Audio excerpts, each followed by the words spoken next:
les connaissances sur les années 60-70 en EPS. Les années 60-70 en EPS, c'est une période de l'histoire de la discipline qui a connu tout un tas d'innovations et de révolutions, avec l'apparition du sport notamment officiellement, donc dans les textes officiels, bien qu'il ait été pratiqué bien auparavant par les enseignants sur le terrain. Cependant, malgré le renouvellement du support, donc le sport à la place des gymnastiques, il y a une certaine permanence des manières d'enseigner et ici, on peut rendre compte avec Jacqueline Marcenac justement de ce second point, c'est-à-dire de la permanence d'une pédagogie assez techniciste, et de Robert Méran qui va porter, lui, par les stages baquets, une nouvelle conception de l'utilisation du sport en EPS. Ce sont des preuves, des éléments de connaissance qui sont fondamentaux pour cette période-là et qui peuvent être facilement réutilisés de sujet en sujet.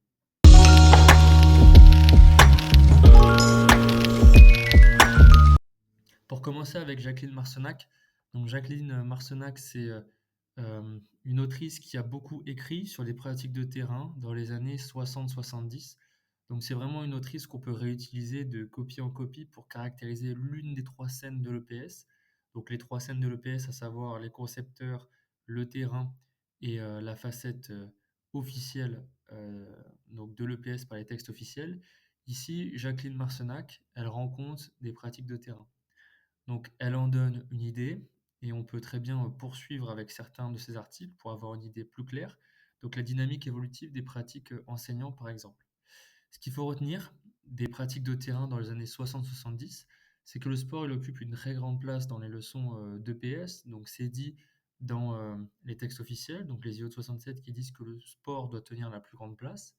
Ce sont surtout des sports olympiques, dits de base, qui sont pratiqués, à savoir athlétisme, gymnastique, natation surtout.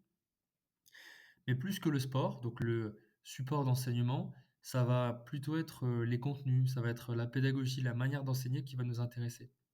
Car si le support a changé, on pourrait s'attendre à ce que la manière d'enseigner change, mais en réalité non. On fait tout le temps la même chose aux élèves malgré le changement de support. En fait, le changement de support ne renouvelle pas la manière d'enseigner. Donc la pédagogie, elle reste techniciste. Les contenus, ils sont techniques sur une base sportive. Et la manière de faire apprendre aux élèves, c'est la même. Le mouvement, il est isolé, il est répété un très grand nombre de fois.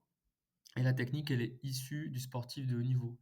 Donc c'est un peu la même pédagogie qu'on pouvait retrouver dans la première période de l'écrien avec les gymnastiques, avec une technique ou en tout cas des mouvements, une gestuelle qui était à reproduire par rapport au maître.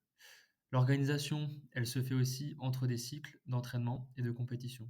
Donc l'idée principale phare à retenir de Jacqueline Marcenac, c'est que les entraînements et les exercices, ils ont pour objectif de rapprocher le plus possible les réalisations des élèves d'un modèle.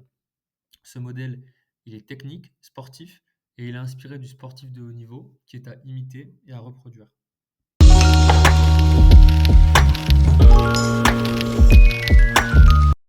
Pour contester un petit peu ce que Jacqueline Marcenac décrit, on peut très bien avancer l'idée de Robert Méran, ce que Robert Méran a fait au travers des stages Maurice Baquet. On peut très bien parler de la facette institutionnelle des textes officiels de l'EPS en avançant que le sport et le support de l'EPS donc, ont changé. Le sport a remplacé les gymnastiques. On peut ensuite très bien parler de la facette réelle de terrain avec Jacqueline Marcenac pour terminer avec des innovations pédagogiques qui vont se servir du sport pour chercher à renouveler les contenus d'enseignement. Donc une révolution des pratiques pédagogiques avec Robert Méran. Robert Méran, il est porteur par les stages baquets et les enseignants qui sont dans ces stages d'une innovation pédagogique en marge des pratiques technocentrées. Les stages baquets, ce sont des colonies de vacances organisées par la FSGT entre 1965 et 1985. Donc ça, ce sont des éléments de connaissances qu'on peut réintroduire dans les copies pour vraiment montrer aux correcteurs qu'on a des connaissances précises et qu'on peut contextualiser aussi ce que sont les stages baquets, qui n'est pas un stage de formation continue. Les stages baquets, ce sont de la pratique sportive qui sont proposés par les enseignants d'EPS lors de ces stages auprès des élèves. Donc les enseignants vont expérimenter des nouvelles manières d'apprendre, en tout cas d'enseigner, de faire apprendre aux élèves. Le but, c'est de renouveler la démarche d'enseignement donc techniciste et ils travaillent à l'émergence d'un sport de l'enfant. Qu'est-ce que ça veut dire? Auparavant, et dans le cas d'un sport technocentré, les contenus d'enseignement vont dominer. C'est-à-dire qu'on va partir des contenus, On va partir de l'objet d'enseignement qui vont être prioritaires dans la démarche d'enseignement.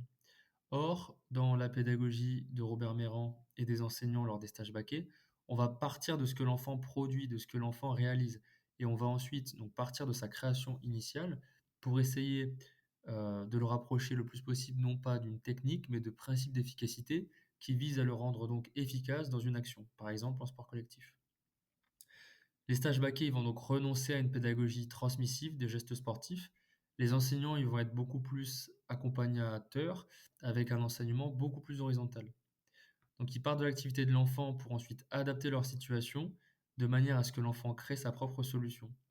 Les séances, elles vont s'actualiser à ce que l'enfant produit et non plus à une solution unique. Donc vous pouvez très bien poursuivre avec un article de Goharan sur les stages Maurice Baquet. Bon courage pour le concours.